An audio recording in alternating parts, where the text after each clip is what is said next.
Hello and welcome into this edition of the Bucs Daily MinuteCast. I'm so glad you decided to join me today. As always, this podcast is free and available on all the major platforms. You can also find this podcast at the Bucs Report. Check them out online, bucsreport.com. You can find the video on YouTube, of course. And if you're looking for audio, look for the Tampa Bay Buccaneers MinuteCast and hit the follow or subscribe button. That way you will know when the new podcasts are available. My name is Dan Holme. You can find me on Twitter. It's at DanCaps218, and the Buccaneers fall in the final preseason game. And, there's a lot of things going on around the Bucs. The most notable thing for me was Tom Brady at the press conference, and it was a bit of a somber Tom Brady. When you took a look at his press conference, it wasn't his normal upbeat self. Generally, he puts a positive spin on everything and only answers the questions that he wants to answer. But this was a different Tom Brady that was out there. Kind of one of the odd things about his post-game presser was that he was thanking a long list of people. He was thanking, Godwin and players that he had played with before and coaches. And it kind of reminded me of when he was announcing his retirement. And when you talked about, Tom Brady and what he means to this team, he just seemed a little bit down, a little bit downtrodden. And I'm not really sure what the explanation was for that. Listen, there is obviously still something going on out in his life. What that is, I'm not entirely sure, but we hope that Tom Brady can, get back to playing a really solid football. I got to say that, when he was playing out there for that first set there, he did play well. Tom Brady was 6 for 8 for 44 yards. So, he did go out there and he executed like you knew he was going to do, but still something seemed a bit amiss about him. He was kind of, like I say, downtrodden, and it's not typical for him to use four-letter words in his post-game press conference. So something is up there, and I don't know if we'll ever know exactly what that is, but we're hoping that, he can get back to his regular self. So other big news out there was the center position. You want to talk about worst case scenarios, and I don't want to make this particular podcast all doom and gloom, but it did not look too good for the Bucs out there as Hainsey and Leverett suffered an injury. Is Hainsey going to be back? It does not appear that his injury was that severe. This is compounded by the fact that the Bucs already lost Ryan Jensen. Where are they going to turn for the center position if he is unable to play?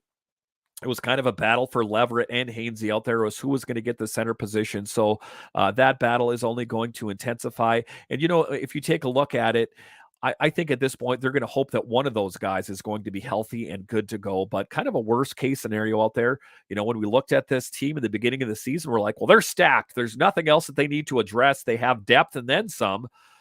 But then the injury to Jensen was kind of one of the things that kind of started the wheels in motion of like, this is already not going according to script. So not a lot of news to report from the Bucs on this Monday. So it is going to be a short minute cast, keeping it to its namesake. But Tom Brady and the Bucs, no surprise out there. He is a bit down and out, and we're not really sure why that is. But he was, once again, Bucs Tom Brady is the number one in the NFL top 100 again, and it should not come as any surprise. On a list of the NFL's top 100 players as voted by his peers, Tom Brady is peerless. That's a line from the league's TV production of its annual players poll.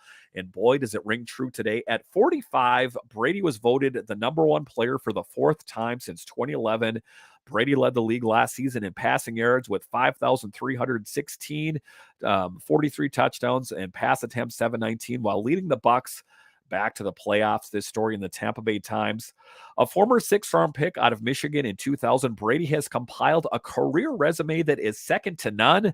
What's perhaps surprising is that he continues to be held in such reverence by players around the league that voted him the top player entering his 23rd NFL season. And you would be hard-pressed out there to find anyone that has anything to say about Tom Brady. And, he's definitely had his level of grief follow him around, whether it was the deal with the Dolphins or Deflategate, all sorts of things. When you take a look at Tom Brady and his career, his haters ultimately are just, I think, jealous of his success. But it's good that he is widely accepted around the NFL, as he should be.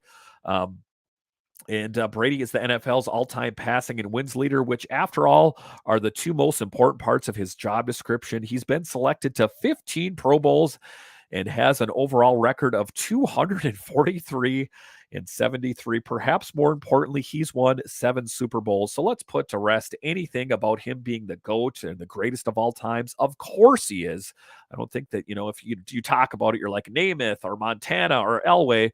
But none of those guys is close, in my opinion. What he's doing at 45 years old is nuts, said Saints safety Tryon Matthew. He led the league in passing. That's nuts to me. Brady reacted to his selection on social media by saying, "This is just a testament to the family, teammates, coaches, staff, and every single one of you have supported me along the way." Brady tweeted, "Thank you all.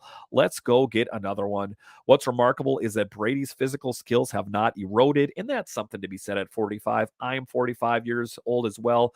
And let me just say, I would not be up for what he does on a daily or weekly basis when the season's going.